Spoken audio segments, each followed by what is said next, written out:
বিকেলটা হলেই কেমন মুখরোচক খেতে ইচ্ছা করে খুব, তাই দেরি না করে বানিয়ে ফেললাম রেস্টুরেন্টের মতন ক্রিস্পি চিকেন।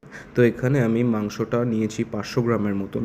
নুন, হোয়াইট পেপার পাউডার, আদা রসুন বাটা, ভিনেগার আর লাইট সয়া সস দিয়ে ভালো করে মিশিয়ে ম্যারিনেটের জন্য রেখে দিলাম। এবার একটা পাত্রে 6 থেকে 7 টেবিল স্পুন কর্নফ্লাওয়ার, 3 থেকে 4 টেবিল স্পুন ময়দা, নুন, অল্প white paper powder, baking powder, ডিমের সাদা অংশটা দিয়ে অল্প অল্প জল মিশিয়ে একটা মিডিয়াম থিক ব্যাটার বানিয়ে নিয়েছি। এবার ম্যারিনেট করে রাখা মাংসটা ব্যাটারে দিয়ে তেলে ছেড়ে দিয়েছি এক এক করে। 4-5 মিনিট লো টু মিডিয়াম ফ্লেমে ভেজে তুলে নিয়েছি।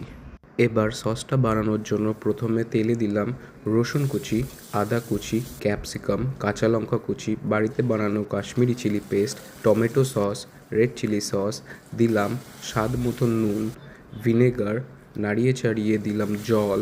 পুরো রেসিপিটা ক্যাপশনে লেখা রইল। একটু নাড়িয়ে চাড়িয়ে দিলাম লাইট সয়া সস, অল্প অল্প করে কর্নস্টার্চটাও অ্যাড করলাম। এবার হাই ফ্লেমে রিফ্রাই করে নিলাম ক্রিস্পিনেসটা বুঝিয়ে রাখবার জন্য।